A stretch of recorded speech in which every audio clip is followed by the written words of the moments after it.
السلام علیکم ورحمۃ اللہ وبرکاتہ۔ معزز سامعین، آج ہمارا قصص القرآن کا سبق نمبر 14 ہے۔ سبق نمبر 14 آج ہم پڑھتے ہیں، شروع کرتے ہیں اپنا آج کا سبق۔ بسم اللہ الرحمن الرحیم۔ ہیڈنگ ہے اولاد آدم علیہ السلام جنت میں ہوئی یا زمین پر۔ علماء کا اس بارے میں اختلاف ہے کہ آیا جنت میں حضرت آدم و حوا کے ہاں اولاد ہوئی یا نہیں۔ ایک یہ کہ ان کے ہاں اولاد صرف زمین میں ہوئی، اور ایک قول یہ ہے کہ قابیل اور اس کی بہن جنت میں پیدا ہوئے۔ واللہ تعالی عالم بالصواب۔ اور ذکر کیا گیا ہے کہ ان کے ہاں ہر دفعہ لڑکا اور لڑکی پیدا ہوتے تھے، اور حکم یہ تھا کہ ایک جوڑے کی لڑکی کی شادی دوسرے جوڑے کے لڑکے سے کر دی جائے، اور دوسرے جوڑے کی لڑکی کی شادی پہلے جوڑے کے لڑکے سے کر دی جائے۔ یہ سلسلہ کافی مدت تک چلتا رہا، اور ایک وقت میں پیدا ہونے والے لڑکے اور لڑکی کی شادی باہمی طور پر جائز نہ تھی۔ نیکسٹ ہیڈنگ ہے قابیل اور حابیل کا واقعہ۔ اللہ عز و جل کا فرمان ہے وَاتْلُ عَلَيْهِمْ نَبَأَ ابْنَیْ آدَمَ بِالْحَقِّ إِذْ قَرَّبَا قُرْبَانًا مِنَ النَّادِمِينَ۔ اور اے محمد صلی اللہ علیہ وآلہ وسلم، ان کو آدم کے دو بیٹوں حابیل اور قابیل کے حالات جو بالکل سچے ہیں پڑھ کر سنا دو کہ جب ان دونوں نے اللہ کی جناب میں قربانی پیش کی تو ایک کی قربانی تو قبول ہو گئی اور دوسرے کی قبول نہ ہوئی۔ تب قابیل حابیل سے کہنے لگا کہ میں تجھے قتل کر دوں گا۔ اس نے کہا کہ اللہ پرہیزگاروں کی قربانی قبول فرماتا ہے، اور اگر تو مجھے قتل کرنے کے لیے ہاتھ چلائے گا تو میں تجھ کو قتل کرنے کے لیے ہاتھ نہیں چلاؤں گا۔ مجھے تو اللہ رب العالمین سے ڈر لگتا ہے۔ میں چاہتا ہوں کہ تو میرے گناہ میں بھی ماخوذ ہوا اور اپنے گناہ میں بھی، پھر تو زمرہ اہل دوزخ میں سے ہو، اور ظالموں کی یہی سزا ہے۔ مگر اس کے نفس نے اس کو بھائی کے قتل ہی کی ترغیب دی تو اس نے اسے قتل کر دیا اور خسارہ اٹھانے والوں میں سے ہو گیا۔ اب اللہ نے ایک کوا بھیجا جو زمین کو کریدنے لگا تاکہ اسے دکھا دے کہ وہ اپنے بھائی کی لاش کیوں کر چھپائے۔ کہنے لگا ہائے افسوس، مجھ سے تو اتنا بھی نہ ہوا کہ اس کوے کے برابر ہوتا کہ اپنے بھائی کی لاش ہی چھپا دیتا۔ پھر وہ پشیمان ہوا۔ ہم نے اپنی تفسیر میں سورہ مائدہ کے تحت اس قصہ کے بارے میں مکمل بحث کی ہے۔ اس جگہ ائمہ سلف کے ذکر کی ہوئی بحث کا خلاصہ پیش کرتے ہیں۔ سدی نے ابن عباس رضی اللہ تعالیٰ عنہ اور ابن مسعود رضی اللہ تعالیٰ عنہ دیگر صحابہ رضوان اللہ تعالیٰ علیہم اجمعین سے ذکر کیا ہے کہ آدم علیہ السلام پیدا ہونے والے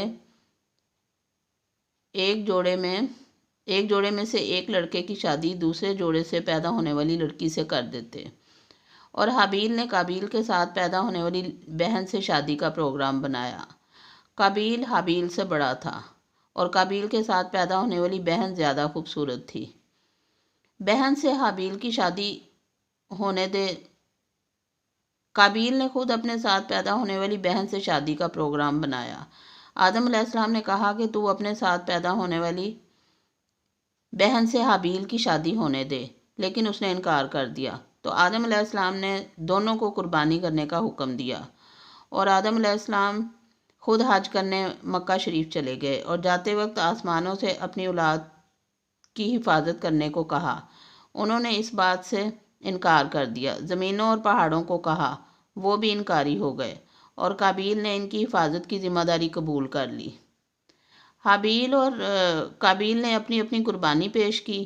حابیل نے اپنی قربانی کے لیے ایک موٹی تازی بکری پیش کی کیونکہ وہ بکریوں والا تھا، اور قابیل نے اپنے کھیت میں سے ایک ردی اور نکما گٹھا پیش کیا کیونکہ وہ کھیتی والا تھا۔ آسمان سے آگ اتری اور حابیل کی قربانی کو کھا گئی اور قابیل کی قربانی کو چھوڑ گئی۔ وہ ناراض ہو گیا اور کہنے لگا میں تجھے قتل کر دوں گا، صرف اس صورت میں چھوڑوں گا کہ تو میری بہن سے شادی نہ کرے۔ حابیل نے کہا کہ اللہ پرہیزگاروں سے قبول کرتا ہے۔ حضرت عبداللہ بن عباس رضی اللہ تعالیٰ عنہ سے بھی کئی طریقوں سے مروی ہے کہ حضرت عبداللہ بن عمر رضی اللہ تعالیٰ عنہ سے بھی مروی ہے کہ اللہ کی قسم آدم علیہ السلام کا مقتول بیٹا حابیل زیادہ طاقتور تھا، لیکن وہ گناہ سے دور رہنا چاہتا تھا، اس لیے اس نے اپنا ہاتھ اپنے بھائی پر نہ اٹھایا۔ حضرت ابو جعفر باقر فرماتے ہیں کہ حضرت آدم علیہ السلام دونوں کی قربانی کرنے کے موقع پر موجود تھے، اس لیے قابیل نے آدم علیہ السلام سے کہا کہ تو نے اس کے لیے دعا کی، اس لیے حابیل کی قربانی قبول ہو گئی ہے، اور میرے لیے تو نے دعا نہیں کی۔ اس کے ساتھ ہی ساتھ اس نے حابیل کو دھمکی دی۔ ایک رات حابیل نے بکریاں چرانے میں زیادہ دیر کر دی۔ آدم علیہ السلام نے قابیل کو بھیجا کہ وہ حابیل کے لیٹ ہونے کے متعلق معلوم کرے۔ قابیل گیا، حابیل سے ملاقات ہو گئی۔ قابیل نے کہا کہ تیری قربانی قبول ہو گئی اور میری قربانی نہیں ہوئی۔ حابیل نے جواب دیا کہ اللہ تعالیٰ پرہیزگاروں سے ہی قبول کرتا ہے۔ قابیل کو غصہ آیا، اس نے تیز دھار لوہے سے حابیل کو قتل کر دیا، اور یہ بھی کہا گیا ہے کہ اس نے حابیل کے سر پر پتھر مار کر اس کا سر کچل دیا جبکہ وہ سویا ہوا تھا۔ ایک قول یہ بھی ہے کہ اس نے گلا دبا کر اور منہ سے درندوں کی طرح کاٹ کر اس کو قتل کر دیا۔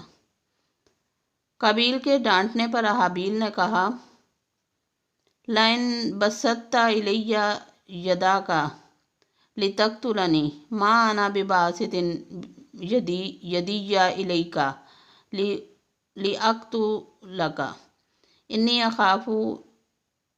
أَخَافُ اللَّهَ رَبَّ الْعَالَمِينَ۔ المائدہ 28۔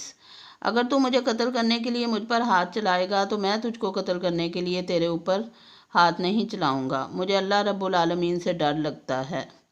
اس سے معلوم ہوا کہ حابیل اچھے اخلاق والا اور اللہ تعالیٰ سے ڈرنے والا تھا، کیونکہ اس نے اپنے بھائی کو برائی کا جواب برائی سے نہیں دیا، اور اس لیے بھی کہ یہ بات رسول اللہ صلی اللہ علیہ وآلہ وسلم سے ثابت ہے کہ آپ صلی اللہ علیہ وآلہ وسلم نے ارشاد فرمایا، جب دو مسلمان اپنی تلواریں نکال کر ایک دوسرے کے آمنے سامنے ہوں تو قاتل اور مقتول دونوں جہنم میں جائیں گے۔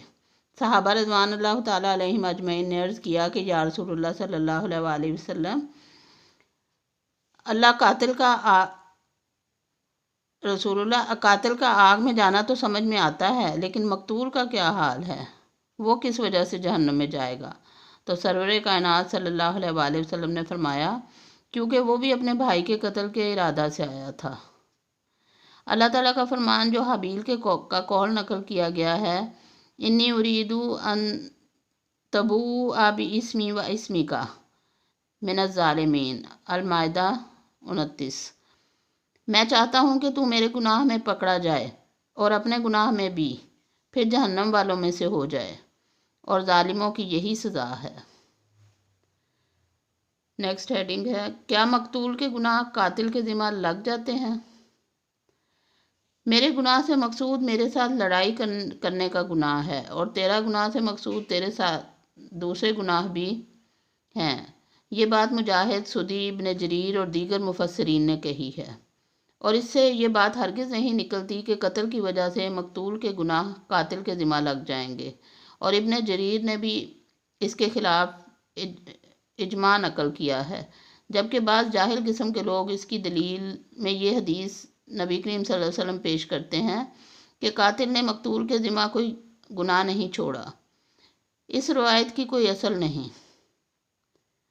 کتب احادیث میں سے کسی میں یہ روایت صحیح سند حسن کے ساتھ مروی نہیں، اور نہ ہی کوئی اس کی ضعیف سند ہے۔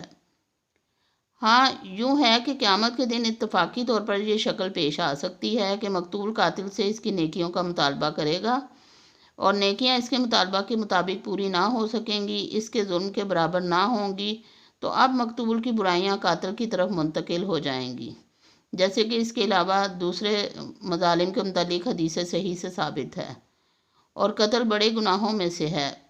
اس کی تفصیل میں